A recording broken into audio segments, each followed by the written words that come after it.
You may like acting like it doesn't exist soon, but us viewers never will. That's right. In this video, we're talking about the wasted potential of PC-98. Now, if you don't know what PC-98 is, it is the era of Touhou that existed before the Windows era. You ever wonder why Touhou started with number 6? It's because Touhou's 1 through 5 were actually released on the PC-98 system in Japan. They are not exactly Danmaku games. Some of them are, but the first game is more like an Arkanoid clone if you think about it. But overall, it has a whole different set of lore, and while it has some familiar characters like Reimu, Alice, Marissa, and even Yuka, they're very different from their current incarnations. Did you know Marissa had red hair at one point? But I digress. I'm getting ahead of myself. Now, let's talk about why Zune doesn't like PC-98. Some people speculate that it was because it was let's say, a training period for him. Because PC-98, believe it or not, he did not work on alone. He was part of a different group. I forget the name, but he was part of a different group. It wasn't a solo project like Windows is. He did a lot of the work himself, but it was not a solo project. So that may be one of the reasons why he has chosen to forget about it. Perhaps he didn't have the rights to some of the assets. Perhaps some of the characters were not his. But most importantly, perhaps he was just shameful of his early work and he didn't like it. Because if you didn't know, Zune actively takes down downloads of PC-98. This is a man who rarely has anything to do with the fandom, and he lets them do what he wants. But he desperately wants to bury PC-98 forever. Sure, he references it and he makes allusions to it, like Chojiko is a clear allusion to Mima, but overall, he seems to have like a bone to pick with PC-98 in general, and it's honestly very confusing as to why. Because in the general scheme of things, PC-98 is very fascinating. For example, take Alice. She was originally a demon in Makai created by Shinki, you know, the goddess of Makai, the demon world, who hated Lucifer because he stole her role or whatever. It's a long story. Now, Alice is clearly older in Windows, but she has a different origin and a different lore. Now, what if we were able to tie those two together? That would give us a timeline, a time skip. It would say, oh, Alice got this much older. And it would explain why Reimu got older as well. Because she was smaller back then, and she learned how to fly and got blessings, and the spell card system was a thing. In Windows only, actually. Danmaku, as it is now, was not a thing in PC-98. They just beat the shit out of each other back then. So that's something to keep in mind. Very fascinating. So, another thing that a lot of people don't know is that Yuka is very different between Windows and PC-98. Her appearance, unlike Alice, is very similar, except like in PC-98 she had pants and long hair. And she was a little more unhinged, a little more villainous. Although it wasn't clear if she was joking or not about the whole genociding human thing. She also had a gate guard named Ellie. You may recognize her from her stage theme, Bad Apple. But I'm getting sidetracked. Ah, Jesus. Cough, cough, cough. That's why you're here. Unedited raw footage. You get it all. It's like a live stream, except it's not live because those are lame. I digress. So, now, Yuka in Windows is very docile. She does not like when you break her sunflowers, obviously. I don't think anyone would like if you walked into their property and was like, hey, sunflower, I have a bone to pick with you, and you just grabbed it and ate it or something. No, don't do that. But Yuka has a very high friendliness level. Now, what if we tied that together with PC-98? And what if we got to explore what made Yuka so much friendlier? Maybe there was a tragic event. Maybe she befriended someone and they died because people thought she was a monster and they were killed for sticking up for her. And it made her go, oh my god, what have I done? And it makes her reflect on her ways. That is totally from a doujin. I forget the name of it, but it was great. And it was such a cute romance. And it pulls at the heartstrings. But again, Now, Reimu, why did she go from purple hair to black hair? I like to theorize it's because people kept thinking she was a yokai because of her wild hair color. So she's like, fine, I'll dye it so I stick it more. So I headcanon that she actually still has purple hair. She just dyes it black.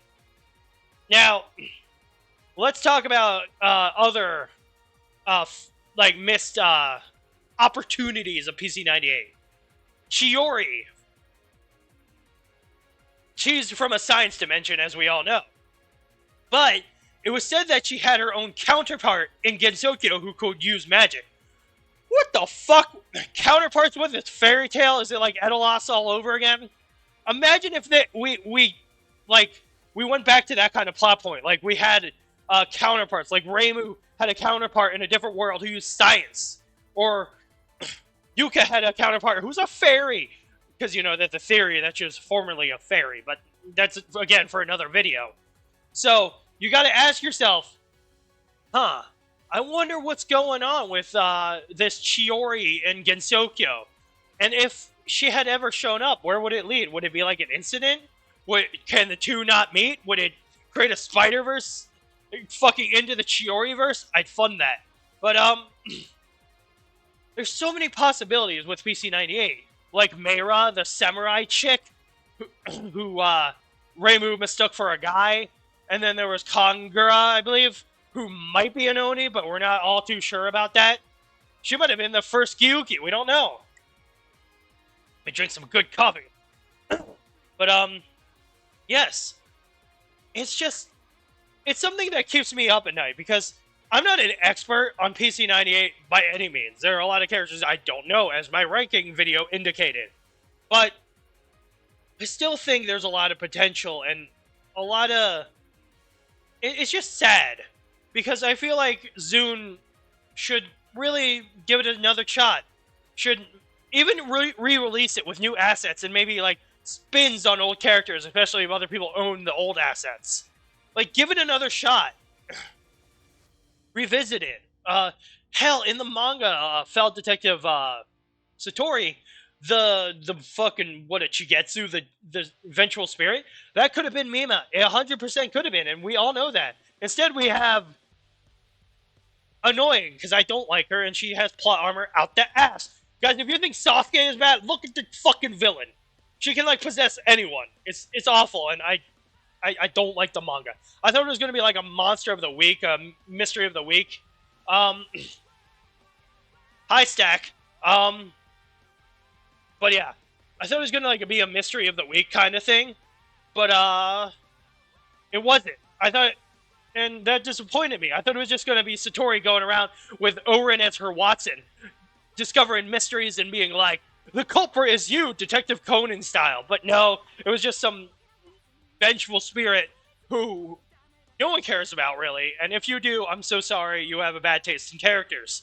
Now, I went off on a tangent. Oh yeah, it was because I thought Mima could have been that vengeful spirit, and she totally could have. Similar motivations, I guess, maybe. Mima was just a troll, really, if you think about it. Now, let's talk about other missed potential. Tojiko is a reference to Mima, of course, but here's other characters that we could have had. Instead of Sakuya, you could have just repurposed Yumeko, who was basically prototype Sakuya without the time powers. Just give her time powers, boom, blonde Sakuya. I don't think I'd have minded that. That'd been pretty cool. I love Yumeko's design. Now, another character who should have come back is Ellie, Yuka's gate guardian. Because if Yuka cares so much about her sunflowers, certainly she would have a guard that would protect those things. But for some reason, she doesn't. And that's honestly confusing. It's like, you don't want them coming in and going, nom nom, flowers. I would eat the flower. Oh. Ignore the Yoda voice. I apparently Yuka deals with gremlin Yodas. Eat the flower? I must. But yeah, sorry. But yeah, Ellie would have been very helpful in that situation. And you know who else would have been helpful? Kotohime and Meira both. I brought up Meira before, but Kotohime is a princess cop who don't play by the rules because she blows stuff up with bombs. Like she's Katsura from Gintama. I love her. But those two could have been amazing guardians for the human village, and the fact that they don't exist anymore technically is just so sad. They could have been great manga characters, great spin-off characters, and just looking at all this lost potential, lost stories, it saddens me. But then again, Zune has never been good at capitalizing older characters. The fact that Ron came back and these other characters came back wasn't because he liked them. It's because he made a multiplayer game and needed enough characters to fill the roster. He was like, ah, shit, I need characters. So he treated it like a fighting game spin-off and added more characters. If it was a typical shooter, we would not have seen that many characters return. Because he's bad at utilizing old characters. He's always about the new characters, and that's one of his greatest weaknesses as a creator. But I digress. What do you think? What about you? What do you believe was wasted about PC-98, and what do you think should be brought back and utilized in future games, manga, whatever? I'd love to hear your opinions below. Until next time,